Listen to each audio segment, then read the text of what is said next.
Well, shooters and reloaders and three circles passengers and members, it's Fortune Cookie 45 LC coming to you from the Hot Lead Zone Express. And in this video, we're not going to talk about shooting per se, or shooting sports or reloading as you're used to. But because of the election season, you hear a term that's going around all the time, and that is the term inflation. And it's like inflation is high and no one is happy with it, is comfortable with it. So what's the purpose? The purpose of this video is to give information about inflation, because I keep hearing about inflation and no one is really hitting the actual aspect of inflation that we need to know about in order to really understand it. So the other day I heard one of the candidates mention that inflation is the stealing of our buying power.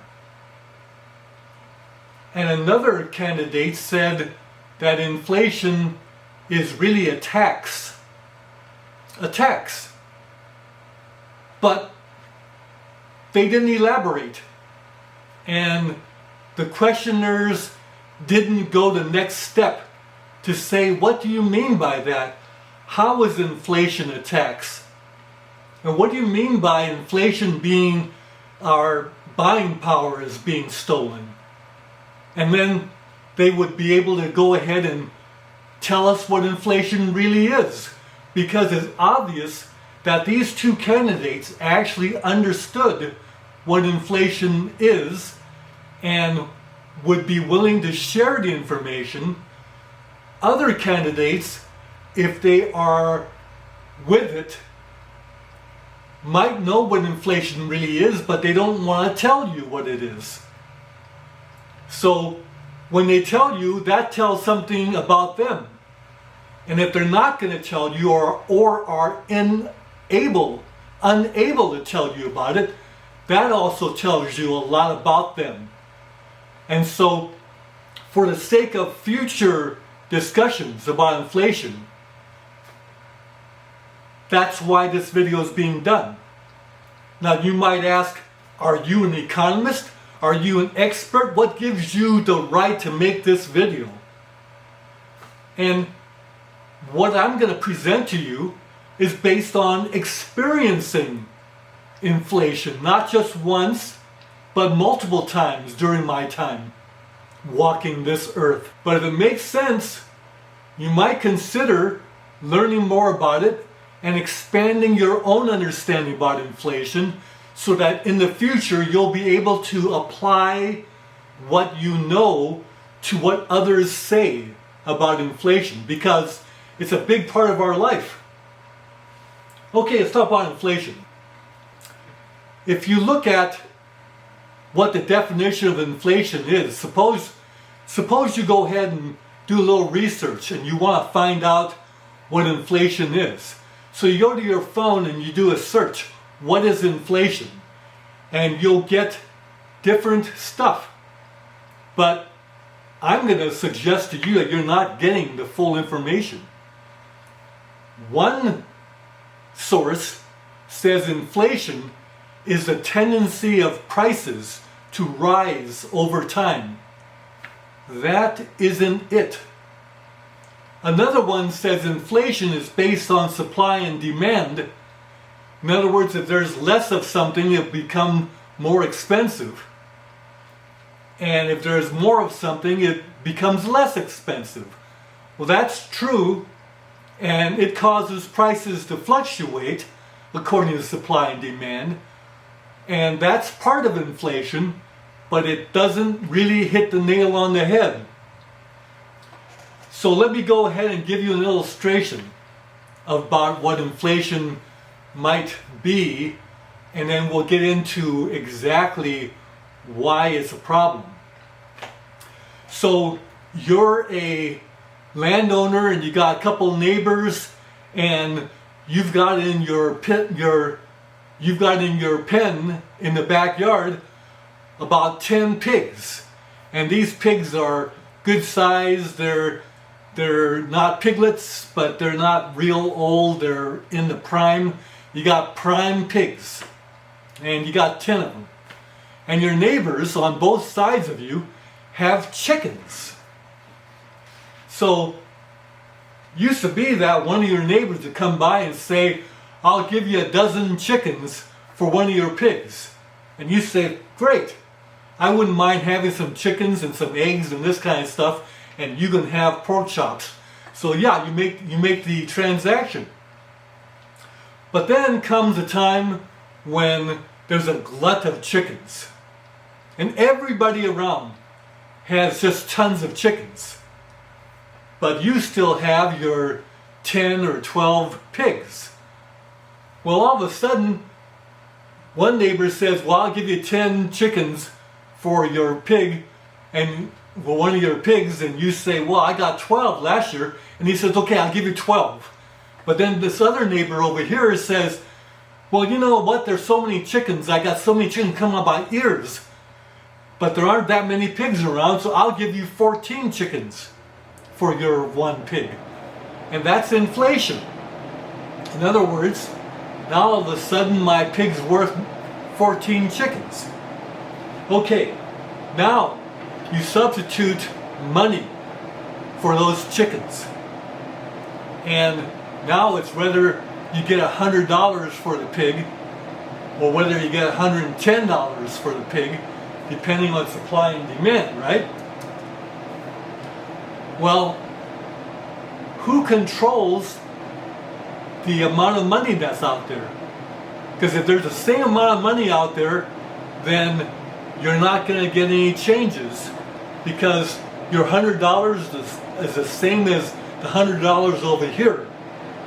But if all of a sudden there's a lot more money out there, then your pig is going to be worth more money, because this neighbor is going to say, I'll give you $110 for that pig, because he's got extra money and he wants your pig. Well, the neighbor over here who says 100, now you're getting 110 over here, so he says, well, actually I have the money, so I'll give you $120 for the pig. And that's inflation, because there's more money out there instead of the same amount of money, where both will say your pig's worth $100, so I'll give you 100, I'll give you 100. So the pig price is going to be set. But when there's more money out there, all of a sudden this neighbor's going to say 110 and that one's going to say 120. The pig price goes up. Well, who controls the money supply? And that's the part that government plays, because the government controls the money supply. What's money supply? That's the money that's floating around out there. And that money, if it's kind of like parked in a certain place and it's not flowing around, it doesn't create an active excess in money supply. If the money is flowing around, then you got the $110, $120 for your pig.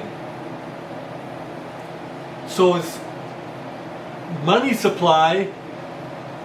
If you were to try and print money up, the government would come after you and throw you in prison. But the government can print money up and no one's going to throw them in prison, because they have control over the money supply. So what happens? If they double the money supply by printing up this much money, when there's that much money out there, and you're now going to have twice as much money out there, if they print that money up, well, what happens? They go ahead and take that money that they printed up and spend it into the economy. And that money floats around out there, and now you're going to have more money flowing around, so you got the $110 for your pig and the $120 for your pig. The prices go up.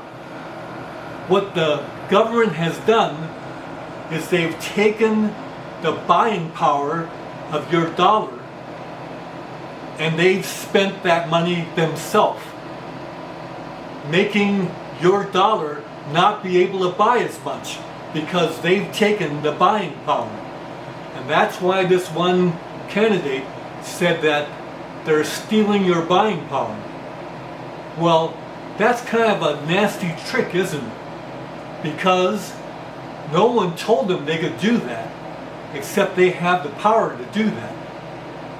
If you were to vote and they ask permission to double the amount of money out there by printing up money, we would say, no, I won't vote for that. But they take their ability to do that and they just go ahead and do it without any vote being taken, without the people being able to say, all right, that's okay, or no, we don't like that idea.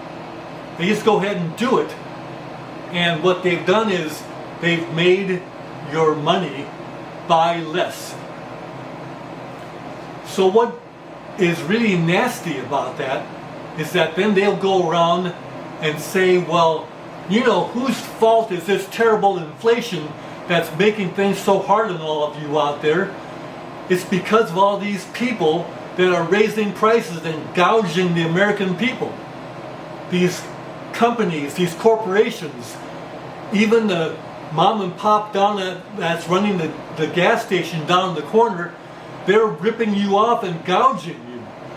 So they're blaming the person running the gas station, they're blaming corporations for the prices going up, but really what the cause of it is their own printing up of the money behind your back, in the dark, and then they're blaming and shifting the blame on the people that are running their businesses that are having to deal with the money that's floating around out there. Money that they've spent for their own purposes, whatever those purposes are, that money goes out there, and as you know, whoever controls the money, and this is how insurance companies work, they don't have the money, but they control it.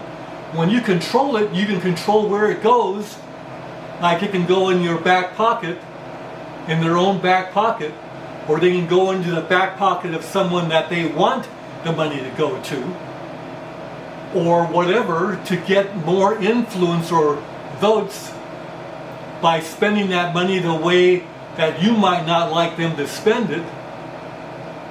So all this happens and it's kind of nasty, and it causes the prices to go up, and then they go around and blame the people that are running the businesses that have to deal with the higher prices. Why wouldn't they? Their costs go up because everything is getting more expensive because of all this money floating around out there. So that's what inflation is. Fortune cookie, then how does inflation ever come down? And this is the interesting thing. Prices don't come down as long as all that money is floating around out there. So how are you going to get prices to come down? You take the money that's floating around and you reduce it by taking it out of circulation, say by taxing the people for this or that kind of tax, and the government gets the money, and then they take that money and they take it out of circulation. In other words, they burn it, or they just take it out of circulation. Well, government's not going to do that because they need to keep spending, right? Well, they can't spend if they're burning the money, so they'll never do that. So how are prices ever going to come down? And the answer is that what you do is you increase the goods and the services and the resources that are going into the economy. You increase that. So you got the money that's there, and you increase the amount of goods, and that causes the money to be worth more and be able to buy goods at a lower cost. So policies that improve the amount of goods and services or policies that reduce the spending so that you can take money that is gathered by the government and take it out of circulation. That's how you reduce inflation. Now, commonly, what government will do instead of reducing the money that they're getting, or if they don't succeed in growing the economy, what they'll do is they'll do a knee-jerk and they'll raise interest rates. Well, when you increase interest rates, what happens? That actually doesn't reduce the amount of money that's out there, but it reduces the flow of that money. And if you reduce the flow of that money, it's like reducing the money that's out there. And that helps bring inflation down. But it doesn't solve the problem that was caused by government in the first place. It's a band-aid, and you need to know that. When they increase interest rates, people will tend to put money into banks, and the banks just hold that money. It doesn't flow around, and that causes prices to come down because you got less money flowing around for the amount of goods and services that are out there. Increasing interest rates is like, I got money that's sitting in my hand, I'll put it into this vehicle that gets more interest because the interest rates are higher, and then the banks will hang on to that, because what happens is people go to the bank and they say, well, I want to borrow some money, but it's so expensive to borrow, they don't borrow the money, so it just sits there. And that is one kind of a band-aid to inflation, by reducing the money flow. Conversely, if you lower the interest rate, that's going to free up that money to go out into the economy, because John Q. Public will borrow money at a lower interest rate because it's lower interest rate. So you borrow the money and then they do things with it, and that money goes out into the economy, and all of a sudden inflation will go up again. So what do you do to reduce inflation? Since the government's not going to burn money to take it out of circulation, they can't raise interest rates too much more, because then you suppress the economy, make things worse, because then prices will keep going up. We have a thing called stagflation, because that's what was happening. Well, anyway, so what do? And the idea is grow the economy. If you grow the economy, suppose you were to bring resources out into the market. And resources, one of the most common things is energy. Now, I'm wearing a Star Trek shirt, and the big thing about Star Trek is that they don't have money anymore in their society, because they've been able to unlock the source of infinite cheap energy.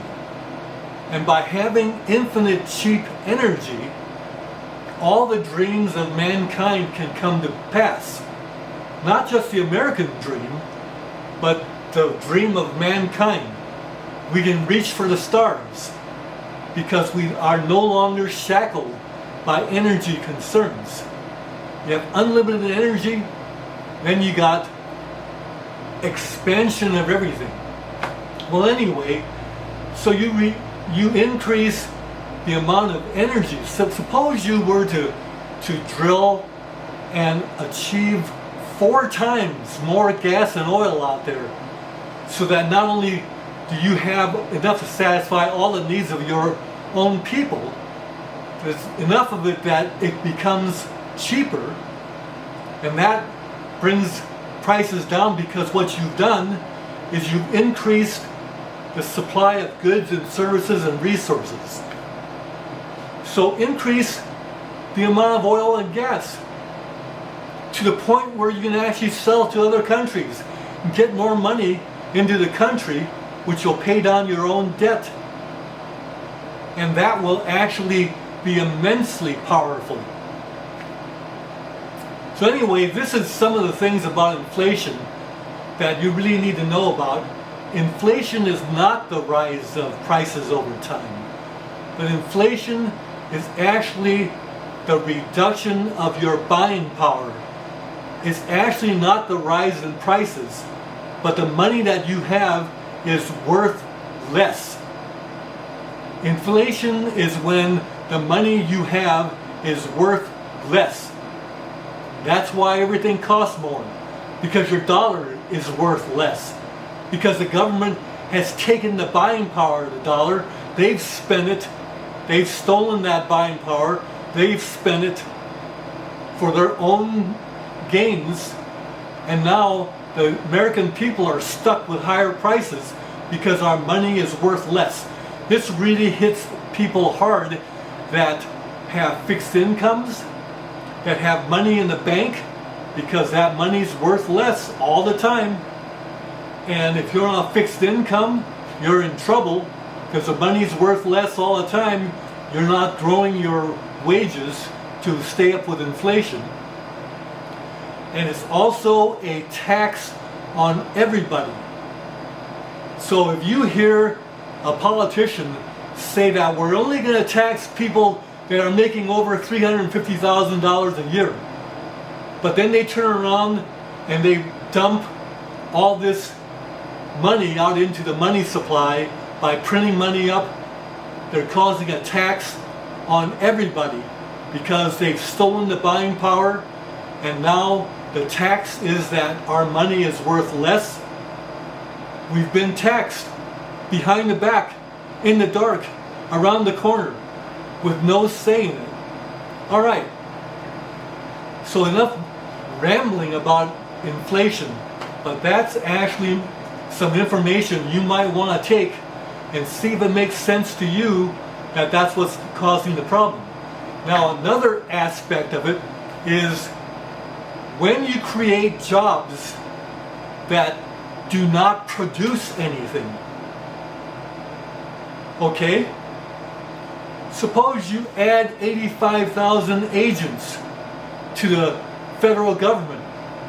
If you do that, those agents are doing what the government wants them to do, but they don't add anything to goods or services or resources because they don't produce a thing.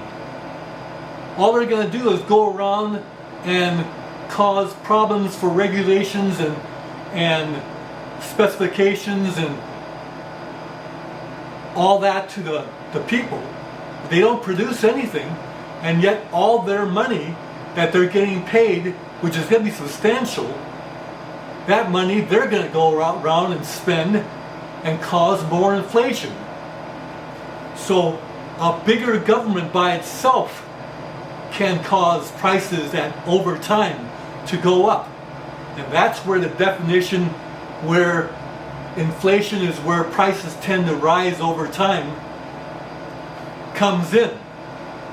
Okay, so now I've given you a lot to think about, and you can look at it if you want to, or go ahead, do more research, but apply common sense to what's been presented in this video so that in the future you're more informed and you're not going to fall for finger pointing toward that guy that's running the gas station down the corner that's ripping you off because the prices are going up.